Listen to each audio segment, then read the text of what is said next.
Welcome to the all-new Embrace Growth.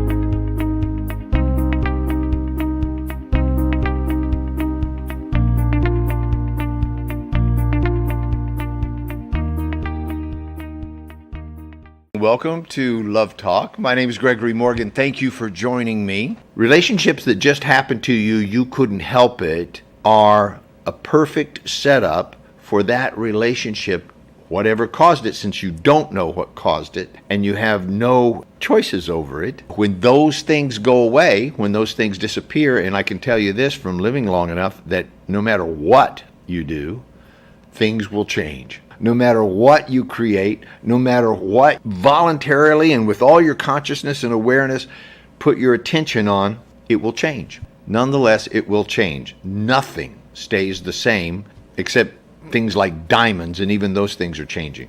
Things change all the time because human being, ing at the end of a word, means a process. A human being is a process of self-discovery. We don't know what all is possible for human beings, do we? We don't actually know everything that's possible for human beings. Human beings have hidden treasures, hidden potentialities, hidden abilities that we haven't even explored yet. We think, oh, this is it.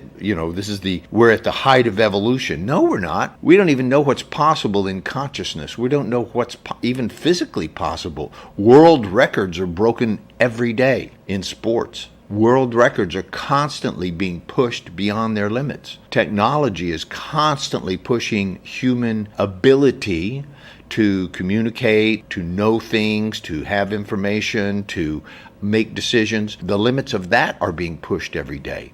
And since we're speaking about limits, I'll talk about the limits of what you believe is possible, because that will determine the outcome of your life. So I'm going to come back to that subject in a minute, because what you believe is possible creates boundary conditions, creates the conditioning for the life that you get to have inside of that context.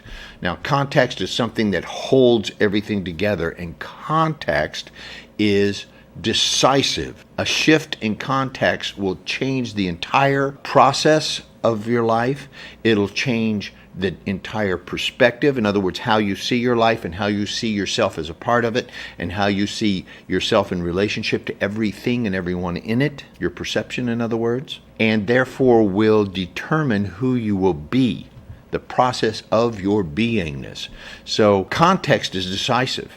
How you contextualize or how you hold your life will decide the outcome of your life, literally. It'll even determine things like how long you will live, how healthy you will be, certainly how happy you will be and how fulfilled you will be, how successful you will be, how loved you will be, your capacity to love and relate to others and have compassion and forgiveness and self-fulfillment and artistic expression and creativity. All of those things are processes who find their source, their energetic source, in who you're being. And if who you're being is limited by the context or the belief system and the value system in which your life is held, then those are boundary conditions, and it will not go outside of that unless and until you do certain processes that we at Embrace Growth happen to be experts at. We happen to be experts at producing processes and environments in which it is predictable and almost certain that you will have an expanded awareness experience of yourself, an expanded consciousness of who you are in your life and your relationships, such that you will go and handle whatever is out of order in your life. You will become empowered in your life, and you will be your own best teacher when it comes to mastering your own life. Today we're talking about how to create more love and joy and abundance in your life by consciously creating your relationships instead of simply falling into your relationships and hoping that it all works out, and then when it doesn't, being devastated and needing to go to a therapist to find out the source of why that went wrong, how to fix yourself, and to try to explain by looking into the past why your relationships didn't work out. And a lot of people come to us, especially because there's a lot of psychology shows. So people have become more or less what I call armchair psychologists, meaning they sit at home in their armchair. They don't really go to study psychology or know anything about psychology except what they've seen on television or heard on radios, and maybe they've read a book or two that were written by psychologists. So now they consider themselves to be qualified to make psychological analysis of themselves and others. There's something kind of funny about that, especially when you take into consideration that the entire premise of psychology is that something in the past determines who I am right now and therefore who I will be in the future. So any problem that I have, any issue or problem that I have, is a result of something that, listen carefully, happened to me in the past. So happened to me is a victim position. In the world of cause and effect, we live in a cause and effect universe. I think there's pretty irrefutable proof that there's cause and effect. Now, I said irrefutable, however, it is being refuted many, many times, both spiritually and on a quantum physics level. Because when you start really searching for cause and effect, what you come up with is a paradox. What you come up with is something that does not follow logic. It does not follow logic, and the logic, of course, is that there's a cause and then there's effect. This happened and it made that happen. And so if you want to find out why this is happening and keeps happening, where should you look at? In the past to find out what caused it. That just totally makes sense, doesn't it? Yeah. What if you found out, as certain Buddhist texts teach, specifically the Lotus Sutra, talks about the simultaneity, meaning the simultaneous occurrence of cause and effect. They are inseparable, like both sides of your hand. Cause, effect, cause, effect. You can't have one without the other. So what if, in the world of cause and effect, as you drill down into it, you only have cause? Ultimately, there's just cause, and this is what they're speaking about in the Tibetan texts of the Lotus Sutra, I spent about 10 years with, is that there's only cause, and that all the rest of it is effect. Everything that you are experiencing, everything that you're experiencing in your life is an effect of a cause. What cause? The cause that you're causing. Who's it happening to? You. Who's experiencing it? You. The causes that you set in motion from one second to the next are producing the events that you are experiencing from one second to the next. You are constantly at cause. That's why I was speaking earlier in the show. I said human being is a being process. It is a process of causing and experiencing simultaneous cause and effect. Now, how does this apply to you and your relationships? How does this apply to you and your life? Well, it is your life, because whose life is it? Who's experiencing your life? And who's causing your life? Because if you think somebody else is, then you are having an inauthentic relationship with reality. You're having an inauthentic relationship with reality, that's all. Bad or wrong, it's just not very effective. See, if you're not able to distinguish what's causing the life that you have right now, then you will be powerless to cause it to be different. You'll be powerless when it comes to making something happen, because you will not be being cause. In fact, when we use this word be cause, we are always referring to a cause other than ourselves. We say be cause. Circumstances caused this. Relationships caused this. My mother caused this. Caused me to be like this, and therefore I did that, and that's why my life looks like it does. As we began searching back in time to find out the cause of why your life is a mess, or your relationships don't work, or your finances are failing, or your health is no good, then you begin to, if you're looking in the past, you will find some interesting information. However, you won't find the cause. The cause is always right now. You are always being the cause of your experience of life. So how do you get a hold of that? Because every second of your life is passing so fast, and it's there it went again, there it went again, there it went again. Now is happening all the time, and it's over as soon as you experience it. That moment is gone forever as soon as you experience it. Now, I know you can take pictures of it or you can video it, but then now the only time that you will be able to see those videos or pictures will be in a now moment, some other now moment, not now. It's interesting that the fact that everybody has a telephone now that has a camera on it that can take videos and photos, the past and present have come together very quickly, haven't they? We currently have a very different sense of time and space, different sense of history. We have a very different sense of our place, that is, who we're being in time and space and in relation to other people. How can I create a greater context for you so that you can begin to experience yourself more fully and have more powerful relationships?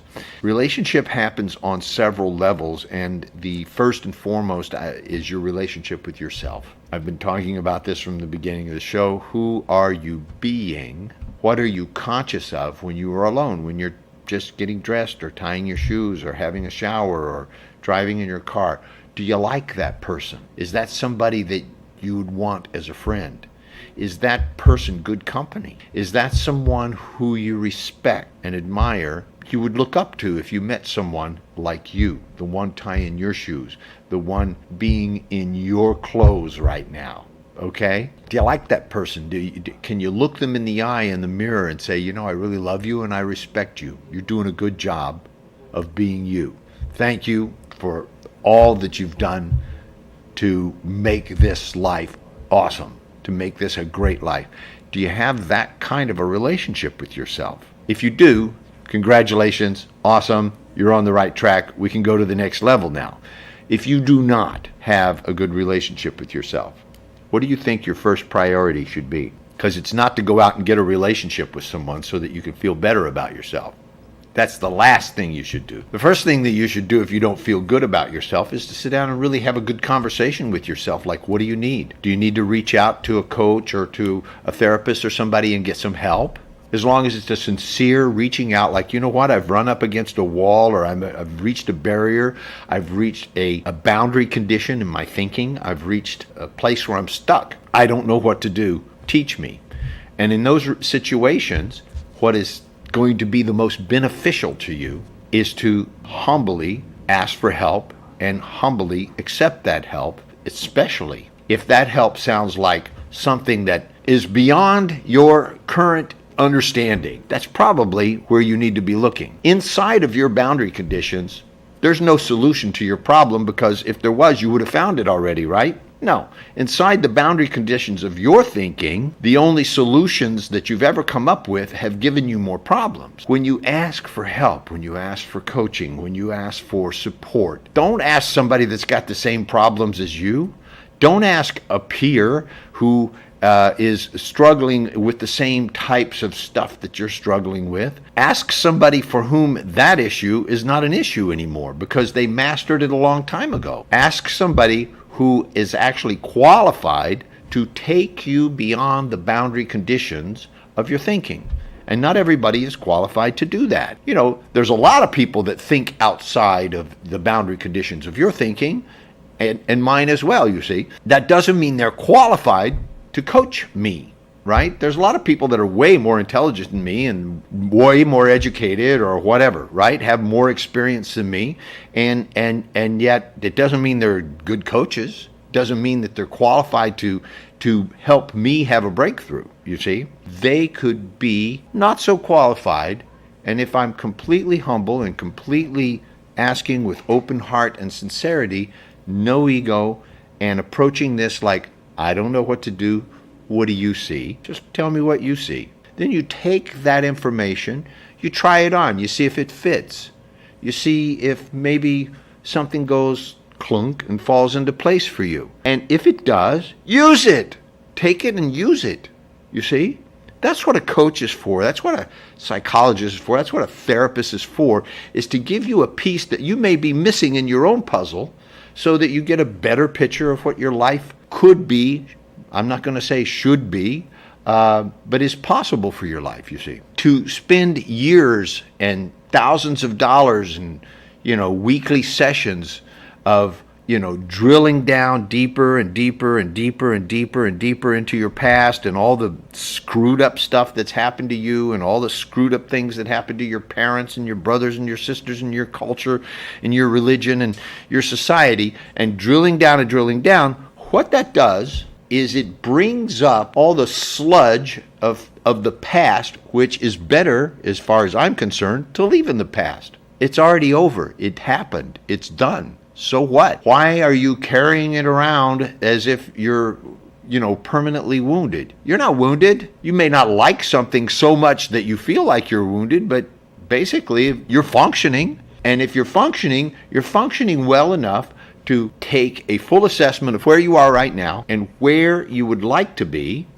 And then there'll be a gap. There's where I am, there's where I'd like to be, and maybe I don't know how to get there. That's when you can humbly and correctly ask for help, ask for coaching, and have a place to receive it, try it on, see if it's going to get you where you want to go, and take it from there. But if you went and bought a sewing machine, whose responsibility is it to get value out of that sewing machine? Let's take something less complex, because most people can't operate a sewing machine. It's one of the things that I happen to know how to operate, but I'm surprised that a lot of people don't. If you buy a hammer, whose responsibility is it to get use and value out of that hammer? That would be you, right? If you go get a coaching session, whose responsibility is it to get value out of that? If you go and take a workshop, whose responsibility is it to get value out of that workshop? And so if you ask a mentor a question and they give you an answer that maybe doesn't fit your reality, whose responsibility is it to get value out of that, you see? It's always going to come back to you. It's your responsibility because it's your life. You're the one seeking value. You're the one who's reached out to get more value in your life, and so it'll always be your responsibility. Relationships begin with your relationship to yourself. And if your relationship to yourself is I'm a victim and poor me, then the only kind of people that you will see in your environment. Remember I said earlier that context creates your reality? The context of your life, the boundary conditions of your life, the bowl, if you will, that your life is held in will give you the shape of your life. The vase, if you will, that you hold this liquid fluid beingness called your life is shaped by what you're holding it in. And if you're holding it in a belief system that is limited, then your life will be limited.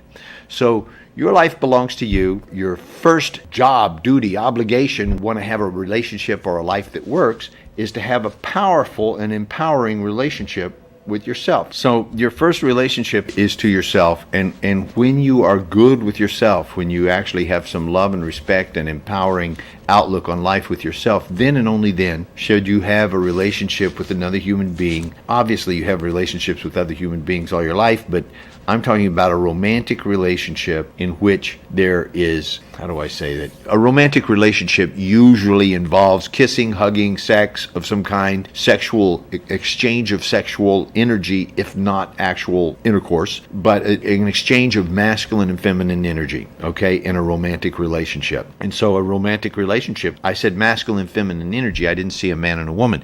It could be between two men and two women. But for the purposes of this conversation, we're going to say a man and a woman, okay? Because no matter what sex you are, you have both masculine energy and feminine energy. These days, I have noticed that men have become more and more feminine, and women have become more and more masculine as the roles have shifted and the dependency for survival, that means food, clothing, shelter, money, all that stuff, as that has shifted from, being dependent upon size and strength, dependent upon the ability to perform violence in order to have food and clothing and shelter, that is shifted. Now it is more about What can you provide that has value to others?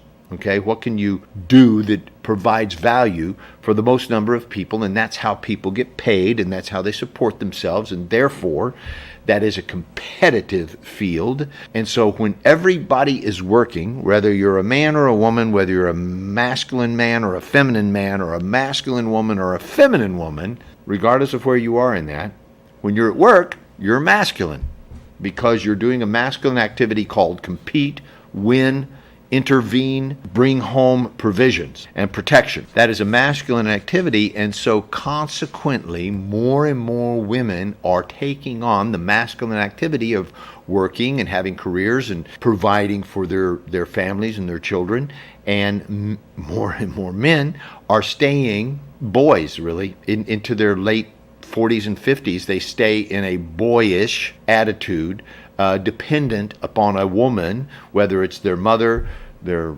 family, or women in general, or their wife.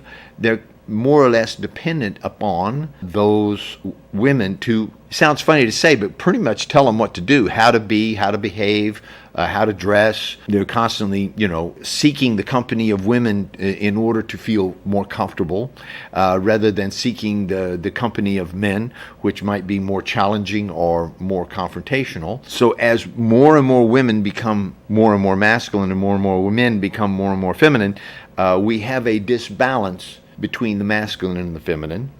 And so when I speak about relationships, I'm speaking about masculine energy and feminine energy, and balancing those two within a relationship regardless of your gender. Okay? So please don't listen to me like I'm talking about men, and men should be like this and women should be like this. I don't care. I just care about who's the masculine one in the relationship, who's the feminine one, and can you guys balance each other out?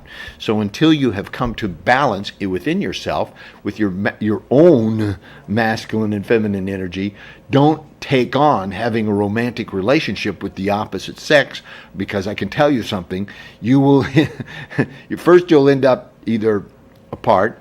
If you seek therapy, you'll end up in therapy or a workshop or something like that. And if you don't, you'll end up in a divorce court. Or at least you'll have what we call, very common in the Persian community, an in-house divorce. That's where two people live together, and for outside the house, they appear to be married, but inside the house, behind closed doors, there's literally a divorce. They no longer live as husband and wife, but as roommates.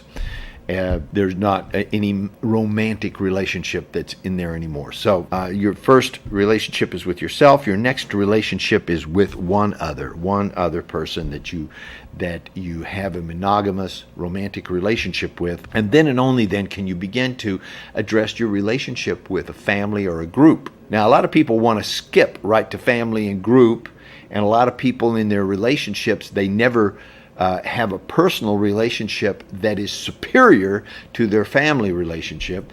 In fact, that gets backwards all the time. In the Persian culture, it's very common that the person remains married, means absolutely devoted to their family, and then they marry another person who is outside the family and attempt to bring them into the family.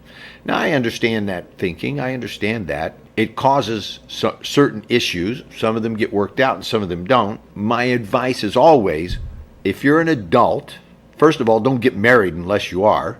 And you're not an adult until you're at least 27 years old, okay? Your brain hasn't even finished formulating until you're 26, 27 years old. Your nervous system isn't even a fully mature nervous system. I know you're capable of having children, and I know that in ancient times, people used to have children at very, very early age and used to marry at an early age. However, that is not necessary, and I don't think it's very even desirable, honestly. Statistics show that the largest group that has successful long-term marriages are the following group. Both people are at least 27 or more, 27 years old or more, and both people have had some kind of higher education. In other words, they went to junior college at least, something like that, some kind of education, and or at least 27 or more. And in that group of people, those people have the highest success rate in terms of long-term committed relationships that last a whole lifetime. That's the lowest divorce rate group. Don't even take on having a romantic relationship or a married relationship until you're at least an adult, and then you should put your mate first, above your family. And that's where a lot of people have a struggle. A lot of people have a problem with that. And that keeps them as children. That keeps you as a child in your own mind, and it puts a filter between two people where there should be no filter whatsoever. There should be no filter. There should be like a complete, open, transparent, heart-to-heart connection without any other relationships interfering with it. Other relationships come second, not first. Your relationship with yourself is primary.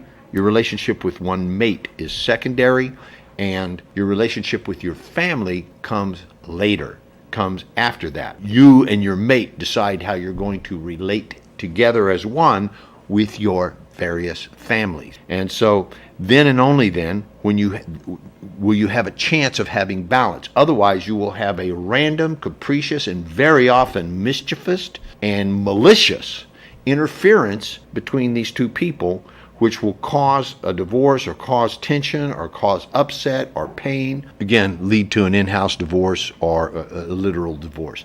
After you have mastered and fulfilled your relationship with your family or group, a family or a group, a family is a group, okay, it's a very close group, but it's a group. Then and only then can you actually begin to expand outside of that to other groups. In other words, the group at work or the group at your church or temple or religious gathering, or maybe a group of people that you've done seminars and workshops with. There's large groups of people around the world that have done Embrace Growth workshops, and completely spontaneously and naturally, I say, without much prompting from us, they have formed groups around the world. There's groups, Embrace Growth groups, in about, I think it was 37 different cities in about a dozen different countries that meet together, that share their experiences together. Why? Because they've had an unusual experience that most people will never have.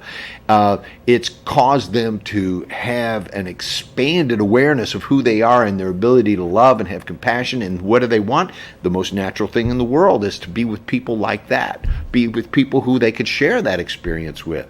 Not just the people in their life who maybe may never go to those seminars or workshops or experience those things.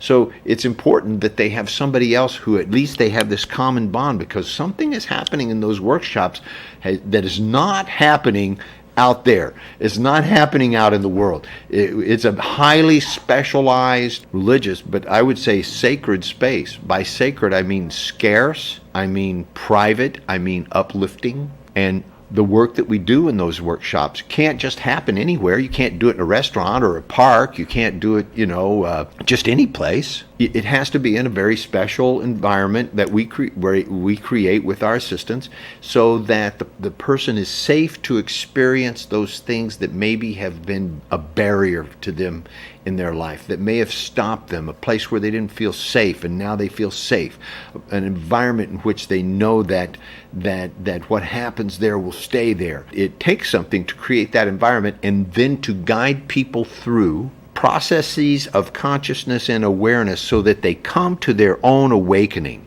So that you can come to your own awakening.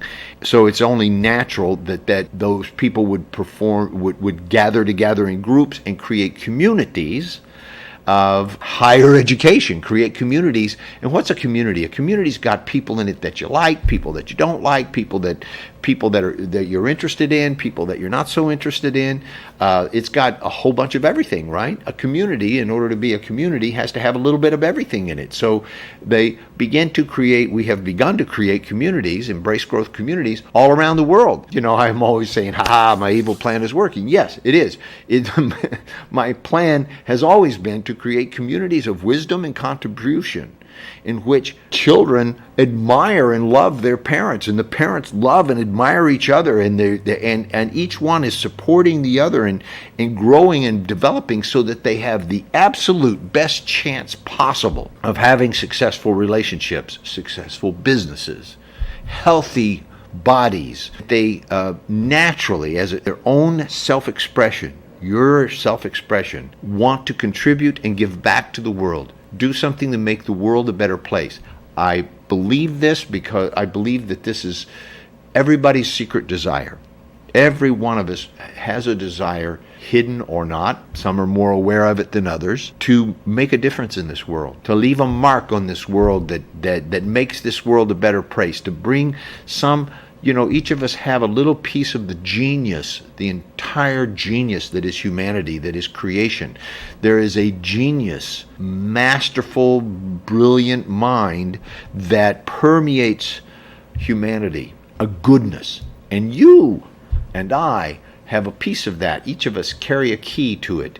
And if you don't give it, if you don't give your key, if you don't bring your light to the world won't have it. Somebody else may bring something else, but it won't be yours. The unique, coded, encoded piece of humanity that is your unique expression of all that there is, all the genius that there is. So, yeah, do I want to create communities in which every person brings forth their absolute best? You bet I do. I say, I have betted that you do.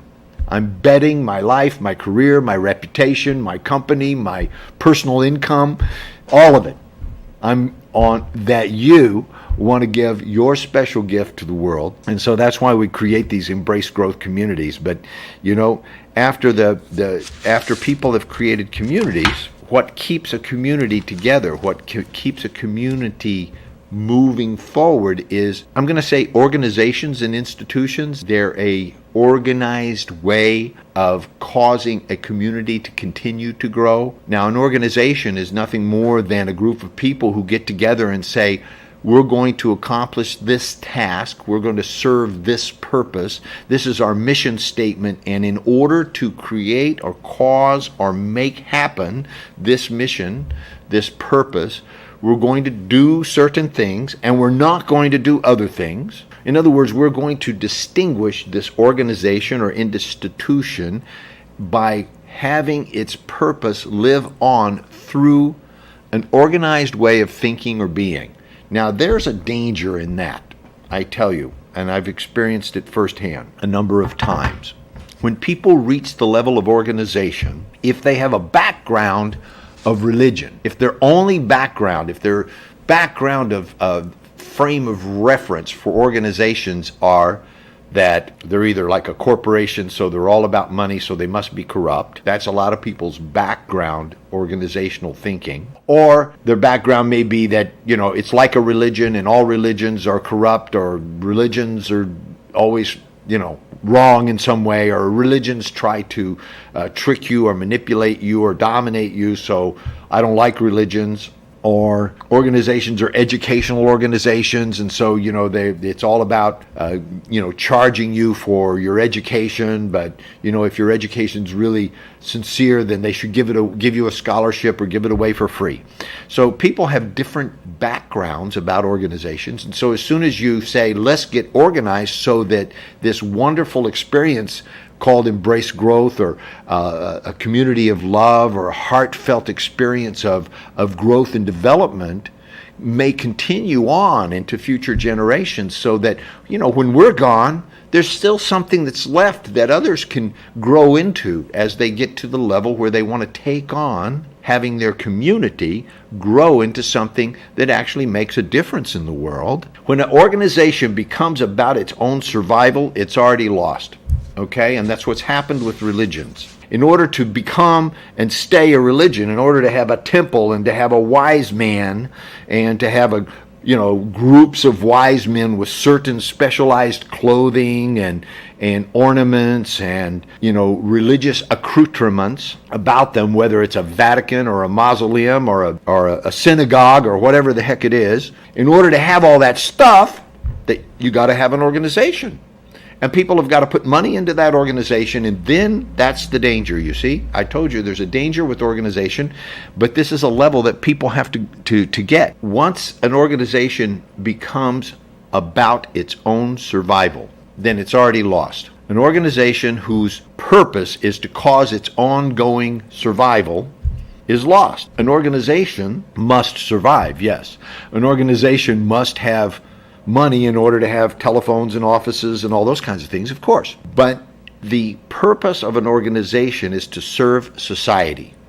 Okay? It's not to serve the organization or even just the community. An organization is created by a community in order to cause their intention, their purpose, their growth and development to reach out and touch society on a grander level. We started off with your personal relationship with yourself, your relationship with one another, your relationship with your family, your relationship with your group, your relationship with your community, and now your relationship with organizations or institutions. And then we reach out such that your love, your growth, development, your possibility, your intentionality touches society. What society? Your society, the one you're in. Society. Whatever society, you may say, well, listen, I'm French. I only care about French society. Fine. You may say, well, I'm Persian. I only care about the Persian society. No problem. I don't have a problem with that. Cause your society to grow. Whatever you consider to be your society, that's your society, you see. I personally belong to several societies that I'm concerned about. I have lived in France and I love France, and so I'm concerned with French society. I'm concerned with English society. I'm concerned with American society. I'm concerned with Persian society. I'm concerned with a particular group or society that lives in the Midwest back in Texas and Oklahoma, because that's a part of my roots. It's part of where I came from. So I have an eye on how does that society growing and developing.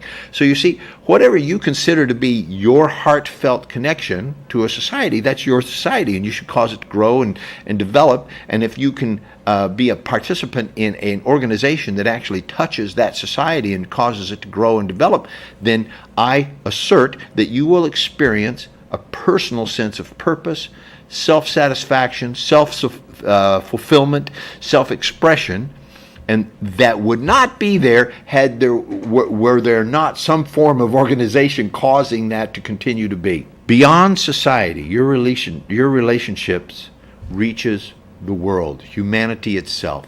Beyond your society, there is the world at large. There is the human spirit. There is the dignity of humanity. There is the nobleness of humanity. What if, in a truest sense of the word, if your relationship with yourself through all of those levels that I spoke of stays true, then your personal self-respect, love, and appreciation, and dignity, and honor and integrity will reach out and touch humanity. It'll go through those various stages, but you need to be right with yourself to begin with. You see? You need to be right with yourself before you can be right with one other. Inside of this larger context, my relationship to humanity, my relationship to the world at large, can I bring honor, integrity, love, respect, nobility? Can I bring all of those values that personally animate my life? Can I bring that out to humanity itself using, as I wouldn't call them stepping stones, I would call them arenas of expression, arenas of self-expression, in other words, realms of relationship? Can I use and participate and be fulfilled in each one of these realms of relationship that radiate out from my own heart to one other, to a family, to a society and a group, to a community, through an organization that would allow me to touch the world? Can I do that? Is it something that I find is my own personal self-expression? You may want to create your own organization, and that's fine with me. I don't. Please do. Create something that is your personal self-expression that reaches out and touches humanity. I assert that that is the source of happiness and fulfillment, and moreover, it's the source of health. If you want to be healthy, if you want to stay young and vibrant and alive and flexible and resourceful, then participate. Participate in something that causes the expansions of humanity, that causes the growth and development of others. I promise you, there's nothing more fulfilling, more joy-giving, so that even when something bad happens, something that you hadn't counted on, or something that you're disappointed in, sometimes people will actually unfairly criticize you or attack you, and tell lies about you or attempt to harm you in some way. It happens. It's happened. That it doesn't destroy your ability to be happy, and you don't go spending, hours and weeks and months and thousands of dollars in therapy trying to figure out what happened in the past that this thing has happened to you now. So you're not trying to psychoanalyze yourself and somehow come up with a solution to fixing your problem by digging down into your past. Again, I say, your past is interesting. How you got there is of passing interest. But where do you want to be? Where are you now and where do you want to be? Those are really the only 2 points of reference that actually have any bearing, because the gap is not between where you are now and where you have been. That's a huge gap, but it's not one that you can really do much about. What actions are you going to take to change the past today? The only actions that you could take would be in the present moment anyhow. That's all you've got, is all of your power, all of your resources, all of your experience is always happening right now. It's always happening right now. Even if you sit back and fantasized about the future, you're not in the future, you're right now. You're right now fantasizing about the future. Even if you sit back and remember the past and talk about the past and dwell in your memories of the past, the only time you're doing that is always in the present moment. There's never any other moment that you could ever possibly do that. All of your experiences is happening right now, right now, right now, right now. So it kind of behooves us, if you will. Behooves is kind of a funny word if you may not know. It would be to our benefit to use our present moment to create something that has the possibility of expanding consciousness and awareness for ourselves, our relationships, our groups, our society, and humanity out into the future. Wouldn't that be a much better use of your time, your precious time and energy? I will also point out that you have no idea whether you'll even be alive tomorrow. If right now is all you had, and we used to do these exercises in some of the classes that we did, write down if you had only 1 month to live, and let's say that money wasn't an issue and health wasn't an issue, you just knew that in 1 month you'd be gone, what would you do with your life? What would you do with your life if 1 month was all you had? And people would come up with some very interesting answers. Well, what if right now is all you have? What are you going to do with your life? So I'm going to go ahead and take a call. Hello, this is Gregory, and you are live on the air with Love Talk. First of all, your show is very interesting. Thank you. Enjoy it. Thank you so much. I appreciate you watching and saying so. If you have time, talking about the trust. Trust? Yes. Okay. Well, do you have a specific question about trust? Because, it's a big subject. 25 minutes, I watch your show. In any subject you're talking about, the trust be involved. Okay? Yes. For example, if you go to talk to psychologist or yes. join to yes. organization. Yes. This is establish the trust. But some trust is a relationship trust. Yes. It is broken. Yes. Is it possible to rebuild it, or? When people tell me that they have a hard time trusting other people in relationship, Mm-hmm. Here's what I understand from my own experience. And that is that you may have an issue of trust with yourself. In other words, can you trust yourself to make good choices? Every time you've ever run into a person that was not trustworthy, you had a feeling about it. You had some thoughts about it. You had a little something that maybe popped up in your back of your mind and you decided to ignore it. Mm-hmm. Yeah. I know this from my own experience. Every time somebody has proven to be distrustful, I saw it in the beginning. But I'd ignored it because I liked them, because I wanted to trust them, because maybe I needed something that they had. There's a lot of reasons that you might step over something, but that makes you untrustworthy, you see, because you didn't trust yourself. Now, if you've been watching this show, you've seen that I've been talking about the first most important relationship is the one with yourself, right? That's my question, is come back to that level of the relationship with yourself, the first level. Yeah, you don't trust yourself. You don't trust yourself to make good choices. I run into women all the time. She says, I keep choosing the wrong guy, and so I don't trust men anymore. No, you don't trust yourself to choose the right guy. And the reason you don't trust yourself is because you keep stepping over these warning signs that you recognize at the time, but you ignore them. That makes you untrustworthy to yourself, you see, because your subconscious mind tells you things. It's very sharp. The subconscious mind picks up on stuff, all kinds of little signals, or maybe the way they talked, or the way they dressed, or the way they, or something they said that didn't fit, or some feeling that you had that maybe they were lying, or maybe that you shouldn't count on them, but you went ahead because you wanted to, you needed to, you know, maybe that'll work out this time. The moment you stepped over that thing, you became untrustworthy to yourself. The question of trust is this. Trust is a gift. You either give it or you don't. Now, I have given my trust to people who were not trustworthy, and I've paid the price. Or I've said, listen, there's this thing about you that I'm not sure about, and I'm going to relate to you like I'm going to keep my eye on that. I'm watching to see if I was right about that. I could be wrong, but I want you to know that there's something that I don't feel comfortable with about you, and I have an honest conversation. Listen, if they tell me, hey, get out of here or whatever, fine. It's better I'd find out now, right? Does this make sense to you?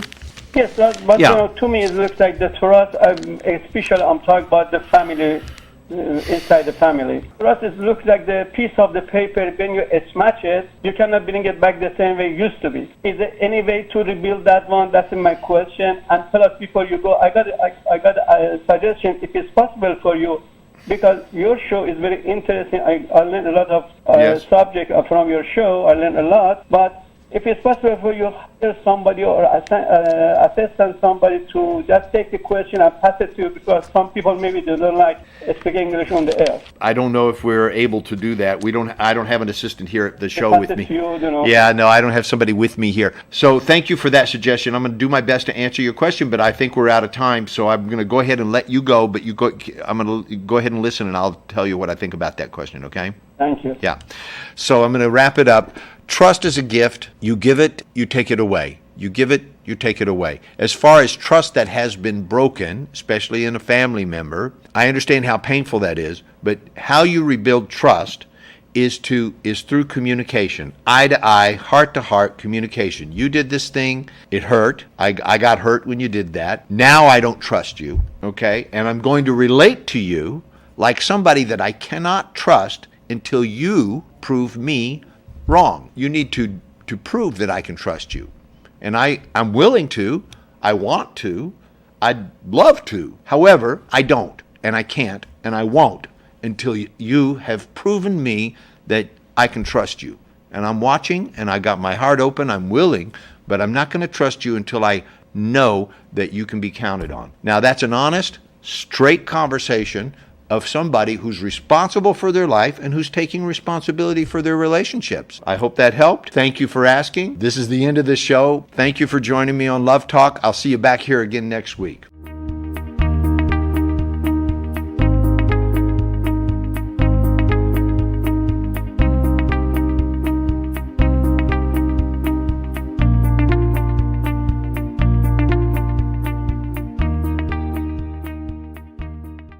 Welcome to the Embrace Growth app. There's a new way to communicate and join in.